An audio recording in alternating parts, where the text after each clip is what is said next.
現状変更の試み、また経済的な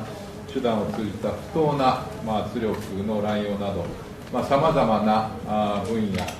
で既存の国際秩序が挑戦を受けて、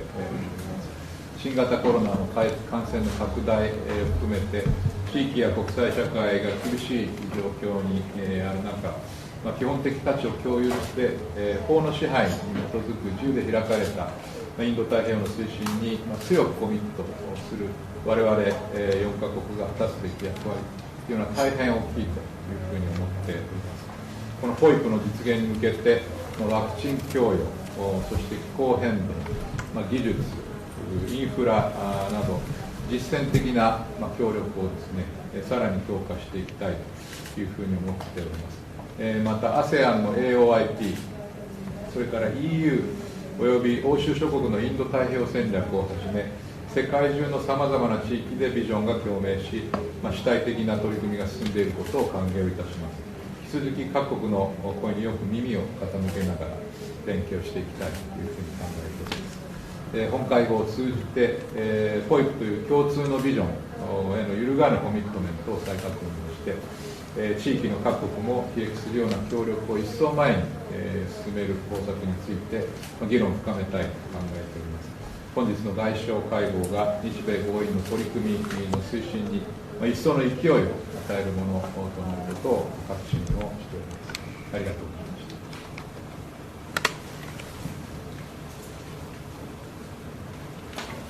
Thank you very much. Very much appreciated. It is wonderful to see you here.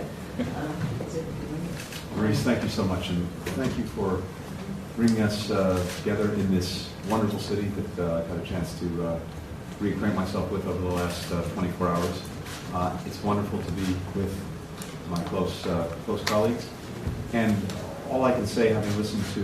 the three of you, is that I find myself in violent agreement with everything that's been said.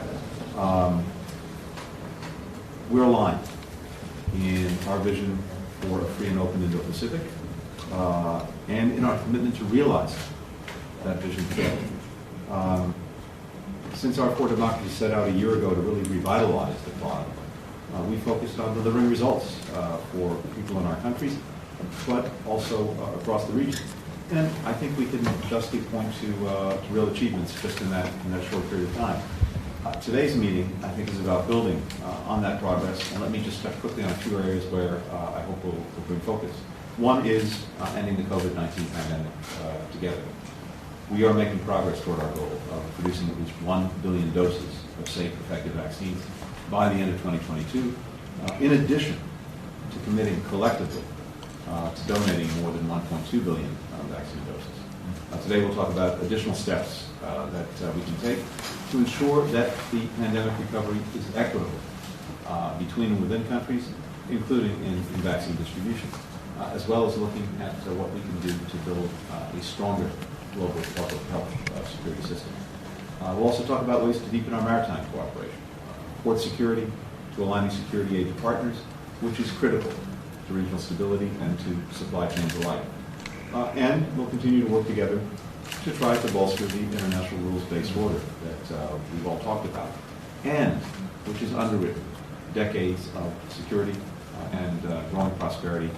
for this entire region. That includes championing the right of all countries to choose their own path, free from coercion, and the right to have their sovereignty and territorial integrity respected, whether that's here in the Indo-Pacific, in Europe, or anywhere else in the world. Russia's ongoing threat to Ukraine and the support some countries have expressed for Moscow's dangerous actions is just the latest example of how these rules are being challenged, and it underscores why we have to stand together to defend them. We'll also explore new areas where we can bring our complementary strengths to bear, because the challenges we face are too great to be solved by any one of our countries acting alone. We've all come with ideas for how we can do that, including my own team's plans to foster greater collaboration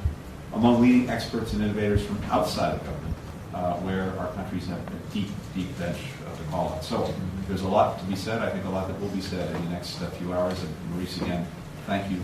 for bringing us together, and thank you for, I think, the good conversation we're about to have.